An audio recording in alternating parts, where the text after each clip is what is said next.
Hey up everyone, this is just a quick question that came to mind. It's for the people who do retro gaming. I follow a few channels, but I'm not, well, I've got an Xbox 360 and half a dozen games, so I'm not a big sort of gamer, but this sort of question came to mind when I was sort of falling asleep the other night. So I thought I'd put it to the people that I watch, which is Shenmuzo, Lawnboy Post and Benway. Is it called a tag? How do you tag? Do I go and right tag under your in your channel? I don't know. This is just sort of a question to those three people, but anybody that wants to pick up the mantle with regards retro gaming, retro collecting.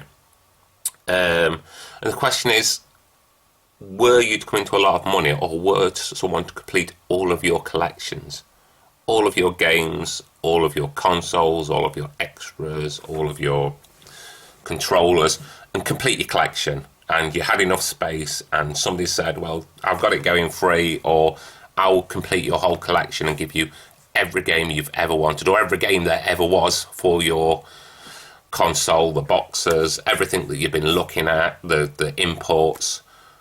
Would it take the passion away? Would it take the love away?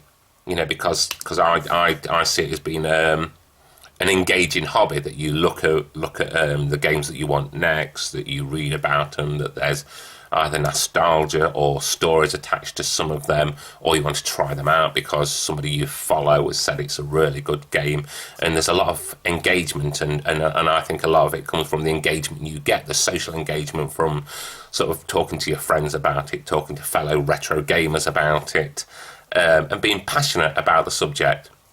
So my question is, what were somebody to complete all of your collections, do you think that would steal the joy? And the reason I say this is I once had I still have my PSP, and I found a way of getting all the games for free, all the ISO files, and playing them off an SD card. And I went through a phase where just because I could, I got every game. You know, I downloaded every game, and I had 130, 140 games or something like that, and found that I hardly played on any because they were all there. And when I was at school, when I was at 16 years old, and I had an Atari ST, or I wanted an Atari ST, and there was the game Dungeon Master, I carried a battered magazine around with the review and kept reading it and kept rereading it, kept getting into sort of looking at it and saving up for the Atari ST, which took me months, and eventually my mum and dad helped me out, and I had that one game. I might 5 or 6 might have come with it, but that Dungeon Master, and I really love the game. And I'm just wondering whether you have the same sort of passion if it's just given to you. You know, if you haven't saved up and you haven't anticipated and you haven't built up the enthusiasm for it. So yes, that's my question to you lot. I just thought that was quite interesting. If anybody else wants to answer that, I'd be interested to hear what your thoughts are on it. And that's everything. Speak to you soon. Bye bye.